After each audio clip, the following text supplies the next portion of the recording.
तो चलिए मेरे दोस्त और भाई और बंधु, आज के क्लास में आप लोगों को बीच हम बताने वाले हैं, बहुत बेहतरीन तरीका से बताएंगे भी और साथ ही साथ आप लोगों को क्लास में भी याद करवाएंगे। तो देखिए आप लोगों को बीच जो आज की क्लास में जो हम सोशल साइंस का मोस्ट VVI ऑब्जेक्टिव क्वेश्चन लेके आए हैं, बहुत बेहतरीन तरीका से आप लोगों को बीच बताएंगे।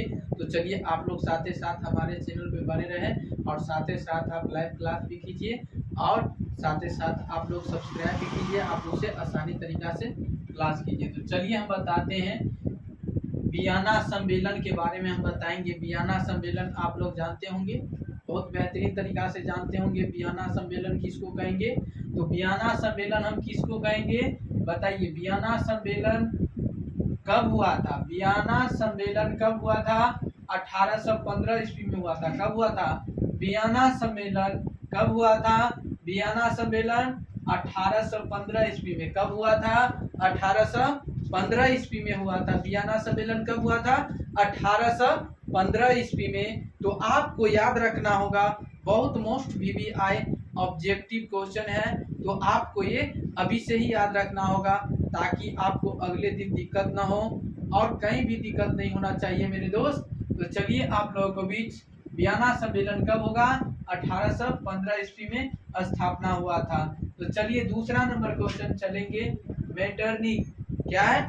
मेटरनिक का पतन कब हुआ था? मेटरनिक का पतन जो हुआ था 1815 ईस्वी में हुआ था। कब हुआ था? 1815 ईस्वी में। कब हुआ था? 1815 ईस्वी में हुआ था मेटरनिक। क्या होगा? मेटरनिक 1815 ईस्वी में हुआ था। मेटरनिक का पतन जो हुआ था 1848 ईस्वी में। कब हुआ था मेटरनिक का पतन? 1848 ईस्वी में हुआ था। इटली का एकीकरण कब हुआ था? इटली का एकीकरण कब हुआ था? इटली का एकीकरण जो हुआ था, इटली का एकीकरण कब हुआ था? 1871 ईस्वी में। कब हुआ था? 1871 ईस्वी में हुआ था। इटली का एकीकरण कब हुआ था? 1871 ईस्वी में। इटली का एकीकरण कब हुआ? 1871 ईस्वी में। तो चलिए आप लोग को बहुत मोस्ट VVI क्वेश्चन है ये, इटली का एकीकरण कब हुआ था? 1871 ईस्वी में। बताइए चौथा नंबर क्वेश्चन पे चलेंगे। सेडन का युद्ध क्या हुआ? कब हुआ था?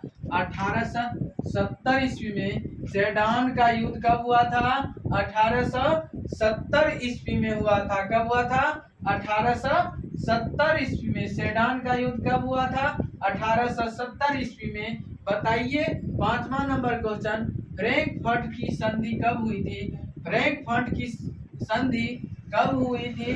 तो बताइए 1871 ईस्वी में हुआ था। कब हुआ था? 1871 ईस्वी में हुआ था। फ्रैंकफर्ट की संधि कब हुई थी? फ्रैंकफर्ट की संधि कब हुई थी? 1871 ईस्वी में। बताइए 1871 ईस्वी में हुआ कि नहीं? फ्रेंच इंडो चाइना की स्थापना कब हुई थी? बताइए फ्रेंच इंडो चाइना की स्थापना कब हुई थी? 1887 ईस्वी में। कब हुई थी? फ्रेंच इंडो चाइना की स्थापना कब हुई थी? 1800 कब हुई थी? 1887 ईस्वी में। सातवां नंबर क्वेश्चन देखिए, जनेवा समझौता कब हुई थी? जेनेवा समझौता कब हुई थी? बताइए जेनेवा समझौता कब हुआ था? 1954 ईस्वी में हुआ था। जेनेवा समझौता किस वर्ष हुआ था? 1954 ईस्वी में हुआ था। जेनेवा समझौता कब हुई थी? 1954 ईस्वी में। बताइए आठवां नंबर क्वेश्चन, गांधी ने साबरमती आश्रम की स्थापना कब की गई थी? गांधी जी को आप लोग पहचानते होंगे, मोहनदास करमचंद गांधी। गांधी जी का दूसरा नाम क्या है? मोहनदास करमचंद गांधी है। तो चलिए गांधी जी ने साबरमती आश्रम की स्थापना 1916 ईस्वी में की गई थी। कब की गई थी? 1916 ईस्वी में। गदर पार्टी की स्थापना किस वर्ष हुई थी? 1913 ईस्वी में। गदर पार्टी की स्थापना किस वर्ष की गई थी? 1913 ईस्वी में। तो चलिए गदर मतलब गर्दा, गर्दा उड़ा देना इसको, गदर पार्टी, गदर मतलब गर्दा याद रहेगा ना, तो गदर पार्टी की स्थापना जो हुई थी 1913 ईस्वी में हुई थी। तो चलिए आप लोग को हमारे साथ, आप लोग को अच्छा लगे तो प्लीज हमारे साथ आप लोग बने रहें, और साथ ही साथ सारे दोस्त और भाई और बंधु को शेयर कीजिए, और साथ ही साथ हमारे चैनल को सब्सक्राइब कीजिए, ताकि हम जब जब लाइव आऊँ तो आप उसे आसानी तरीका से देख सकें। इससे अगले वीडियो में फिर मिलेंगे, तब तक के लिए बने रहें मेरे दोस्त और भाई और बंधु।